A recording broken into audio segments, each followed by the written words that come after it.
Alright, Travis Wayne Goodsill. Early in the morning, 3 o'clock, 70 degrees.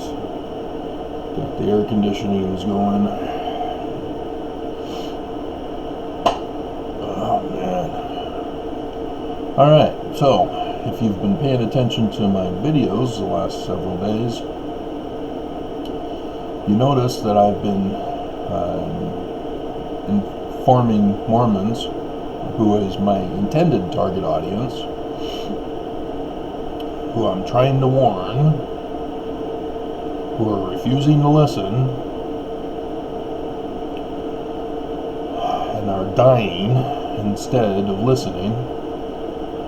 I've been trying to let you know about Joseph Smith Sr., the father of Joseph Smith Jr., who is believed to have been the founder of the Church of Jesus Christ of Latter-day Saints.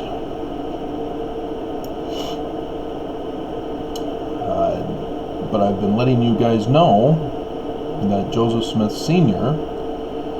is the unknown American hero. Joseph Smith Sr. saved America. Single-handedly saved America, and nobody knows about it. And you may be thinking to yourself, how? What are you talking about? Why isn't the church telling us? Because that would be awesome news for the church to tell us. Well, they actually did, but I won't get into that now. When you're researching church history, it's important to look for crossovers, where historical events cross each other, because people who are writing our histories don't put in every single detail, and as a result, they can easily miss important details. Now I'm going to go over 3 different people, and I'm going to expose the crossover. Joseph Smith Sr. This is what the church finally has allowed to be acknowledged. And I believe they've even put it in their new Saints book. And so this is important. This is Joseph Smith Sr. Joseph Smith Sr. He was raised to the degree of Master Mason on May 7, 1818. Master Mason, 1818, in Ontario Lodge, number 23 of Canandaigua, New York, in the Palmyra, Manchester area. You got that? Canandaigua, New York. Master Mason.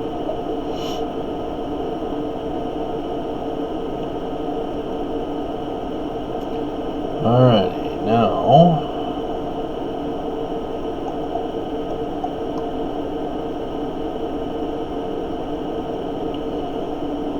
there was a man named William Morgan, Captain William Morgan.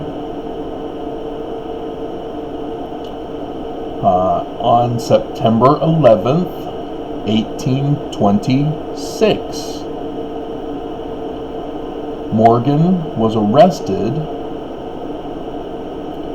and jailed in Canandaigua, New York.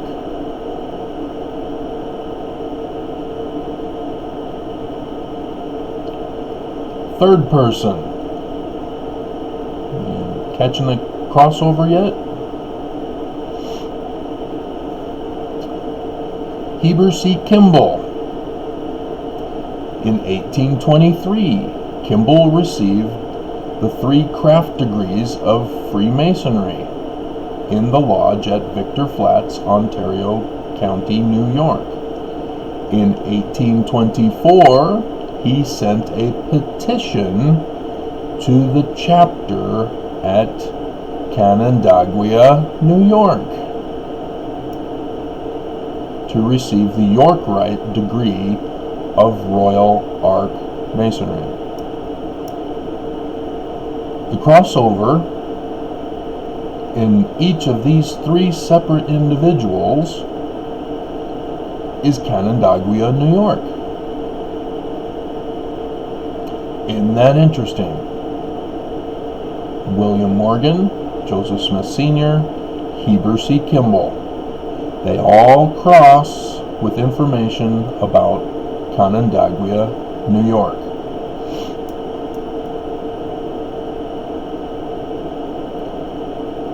And if you're still clueless as to how Joseph Smith is the American hero based upon that information alone, you've never done a logic puzzle, have you? The one where you get a paragraph or 2 of information, and then you have a list of characters on one side and a list of where they did it, committed the crime on the top part. You're supposed to do the boxes to cross off or check off who did what where. Those logic puzzles, if you remember those, if you've ever played those. Canandaigua, New York is the crossover in all 3 of these characters' lives at the same time period. Notice with William Morgan, when you study his life, it talks about Freemasons who are accused in the court for having murdered him. Freemasons. What Freemasons? Where were they members of? Doesn't tell us, does it? They leave that part out. That's sort of crucial, because William Morgan was a Royal Arch Mason at the time he was arrested. It says so right on his Wikipedia page. And here, Heber C. Kimball. For some reason, he's allowed to rise up 3 degrees in 1 year. And then the next year, he goes to petition in Canandaigua, New York, to become a 7th degree. That's a leap. He gets 3 degrees in 1 year, and then wants to leap to the 7th degree the next year, and it's at Canandaigua, New York. Well, what's the crossover there? William Morgan, arrested in Canandaigua, New York, was a Royal Arch Mason of the 7th degree. 7th ranking. Huh.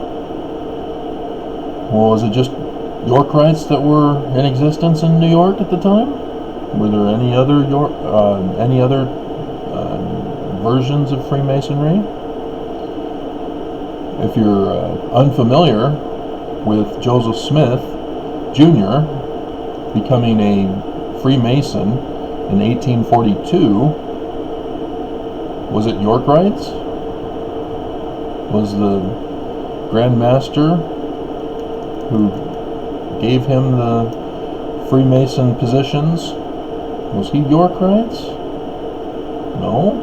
Scottish rites? Huh. Scottish rites.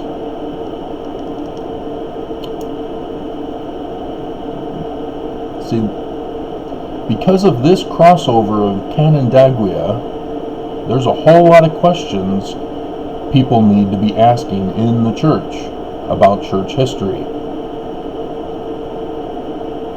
Was Joseph Smith Sr. aware of William Morgan being arrested? Because Smith Sr. was still there as a Master Mason in 1826 when William Morgan got arrested. Did Joseph Smith Sr. knew about it? You'd have to understand the role of a Master Mason. Interestingly, there is a book published under William Morgan's name that goes over the role of a Master Mason. I wonder if that book would be important to read to give us a clue as to the role Joseph Smith Sr. would have played as a Master Mason. And Heber C. Kimball.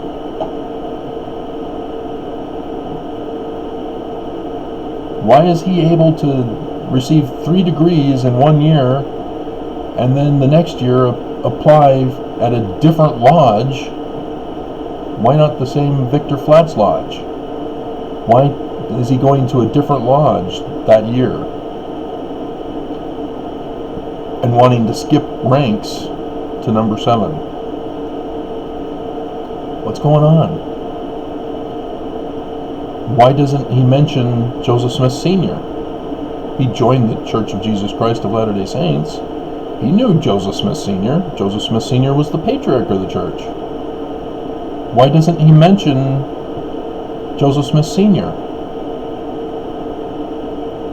as a Master Mason?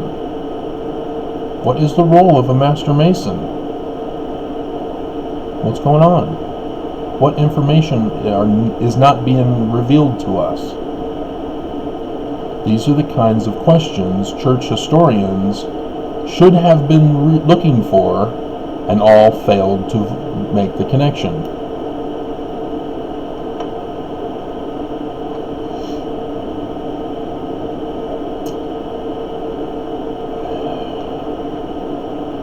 And that's why I've been going around telling you lately that Joseph Smith Sr. is the unknown hero who saved America from destruction.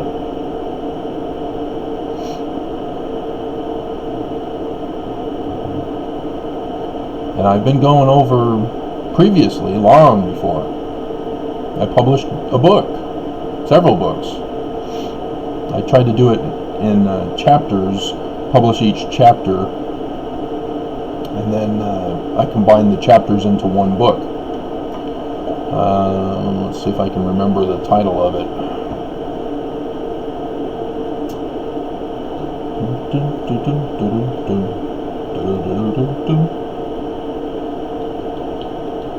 I have to type in my full name in order to find it, because I'm ranked way low. And so you'll probably get unrelated issues if I just typed in the title of the book. Let's see. Not Coming Forth of the Book of Mormon.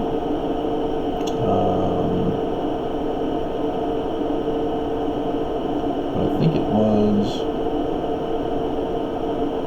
Book of Mormon.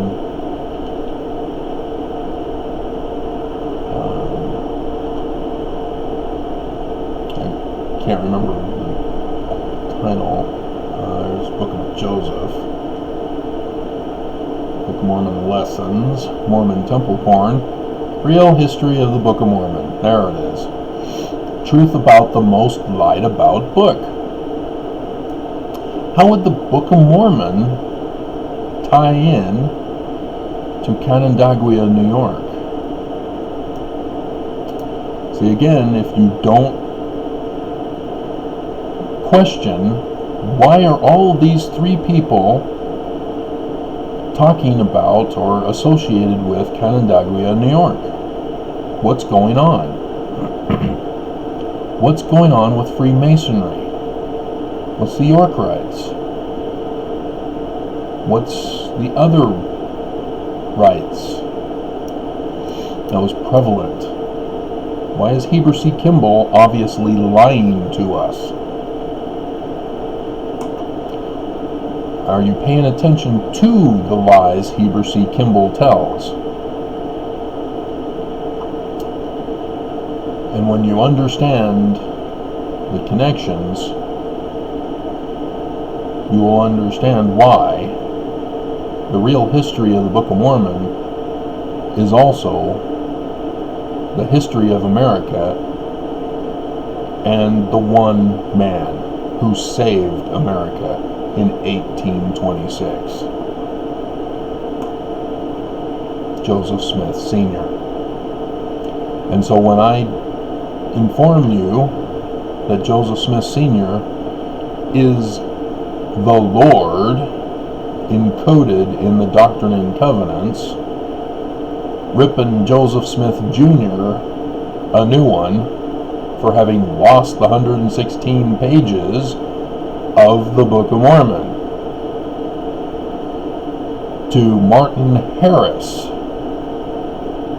who was an anti-Mason committee member. Then the picture starts to unfold. So Mormons, why doesn't the Church of Jesus Christ of Latter-day Saints want the information out about who Joseph Smith Sr. is and what the real message of the Book of Mormon is and the real history of the Book of Mormon and why it was published, why it came out? As Russell M. Nelson is saying, oh yeah, this is the bicentennial year, and we're going to talk all about Joseph Smith's first vision, even though it was written in 1838. And we're going to have Elder Ballard get up in conference and leave out pertinent information in his talk, as the church is rewriting church history and going far, far away from Canandaigua, New York, as a link in history. Taking the church members far away from the knowledge of who Joseph Smith Sr. was and his significance in history. Think about that, Mormons, as you are being murdered by Governor Gary Herbert, who issued the extermination order for you to have you go back into the public so that you can get coronavirus if you hadn't gotten it already. Think about that, and then read the warning in the Book of Mormon.